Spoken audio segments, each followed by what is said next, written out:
So, Don, you say for those concerned about your departure from CNN, it fundamentally came down to truth and responsibility? I have a responsibility not only as a journalist, but as an American, to tell the truth and to abide by the promises of the Constitution. Because the Constitution says a more perfect union, not a perfect union. I'm not a perfect person. No one is. But I think the Constitution deserves us in order to fulfill the promise of the Constitution, we have to stand up for what is right.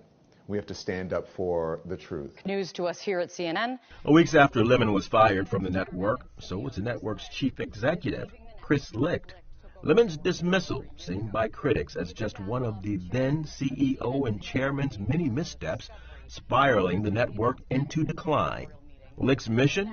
To pull news coverage back to center. Allowed to enjoy. Then there were tense moments on air, like this one. Lemon's pushback from GOP presidential hopeful Vivek Ramaswamy. If you are in black skin and you live in this country, then you can disagree with me, but we're not. I don't believe in platforming liars and bigots and insurrectionists and election deniers and putting them on the same footing as people who are telling the truth, people who are fighting for what's right, people who are abiding by the Constitution. I think that would be a dereliction of journalistic duties to do those sorts of things. That is what has gotten me to this point, and that is what is going to carry me forward. Being true to himself is what Lemon says allows him to sleep at night.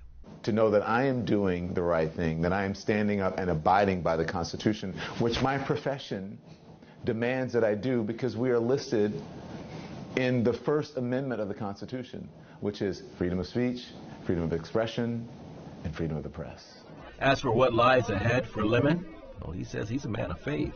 I'm not going to force anything. I'm not going to let other people's timeline influence me. I know people say, I miss you on television. What is your next move? I'm figuring that out. I don't have to be in a rush. I think sometimes people rush to make decisions and they end up making the wrong decisions. Lemon, who published his memoir, Transparent, in 2011, and This Is the Fire in 2021, says he'll spend the next several months enjoying time with his fiancée, real estate agent Tim Malone, and their dogs, leaning into life. And I'm not worried at all. People are concerned about me and more worried about me than I am about myself. I'm fine. Someone is looking out for me. He may no longer helm the anchor desk at CNN. You're killing it. I'm just being me and I'm being honest. But Lemon is still a journalist, maintaining a strong commitment to his liberties and justice for the people, he says. As he sits in Memphis, Tennessee, he reflects on the city's significance and the contributions and sacrifices of Martin Luther King Jr., Ida B. Wells, and yes, Tyree Nichols in the fight for truth and justice. If we don't honor them by standing up and doing the right thing and not allowing people to legislate us out of rights and out of existence, then how are we honoring them? In Memphis, I'm Rudy Williams.